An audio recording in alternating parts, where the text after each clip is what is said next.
Thank you, Noel. So I'm back again. As you all know, I'm a former soldier, former airman, and I really do have a deep affinity with the honour of service and duty in the United Kingdom Armed Forces. So it hurts me deeply to see the UK government betraying us, the taxpaying public, and the brave men and women in uniform who sacrifice so much for so little reward to defend this country.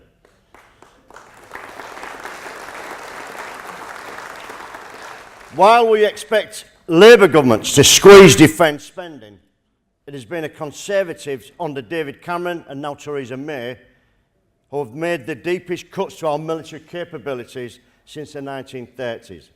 Therefore, you would be justified in thinking that in these times of heightened threats and reduced budgets, the government would think carefully about how they do spend the little money that is available. If that's the case, you would be wrong. So I'd like you to watch this short video that highlights just one of the current issues with military spending. And for the second time this week, I can say, roll video.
So now, having seen this film, consider that between January and July this year, Typhoon aircraft flew 254 missions in Syria alone.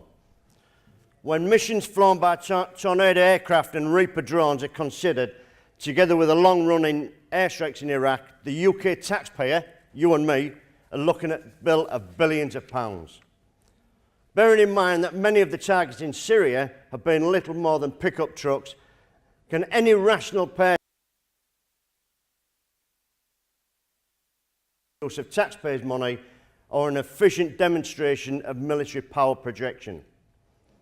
I, for one, will not even attempt to justify this type of spending. However, at the same time as the government lavishes money on airstrikes in Syria and Iraq, other areas of military go begging. The fact is, the Royal Navy is now so short of ships, personnel, weapons and fuel, we as a country will be hard pushed to protect our much vaunted new aircraft carriers. Never mind our borders, our fishing grounds, our international interests.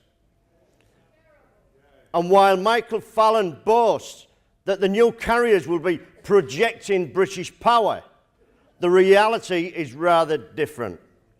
Firstly, the failure of the MOD procurement experts to include cat and trap launch and recovery systems on the £6.2 billion carriers means the UK is now tied to the VSTOL capable F-35B Joint Strike Fighter, without which the new ships are rendered useless. The F-35 programme itself is billions over budget, riddled with engineering and software errors and bombarded with poor performance reviews. Surely it would have been sensible to have carriers that could launch conventional carrier aircraft such as the F-18 Super Hornet, as well as being compatible with our closest NATO allies. But maybe that would have sounded too much like common sense to military procurement planners. The sad reality is, while procurement waste and political vanity wars continue to flourish, the MOD are at the same time swinging the axe over military personnel. All branches of our armed forces are now woefully undermined and due to the failure to attract any and retain recruits. Yet defence chiefs have now decided to downsize the Royal Marines in an attempt to plug a £10 billion funding deficit. You couldn't make it up, especially when the troops are overstretched on military and humanitarian relief operations. Simple fact is, it is unacceptable for the 5th largest economy in the world to have a military that is woefully short of missiles and torpedoes. A military that is facing such a crisis in funding that one officer said, and I quote, "There is a significant challenge, and how that challenge is managed will affect everything we do." That is why today I'm calling on the government and any right-minded thinking members of Parliament to conduct an immediate, in-depth public review of our armed forces.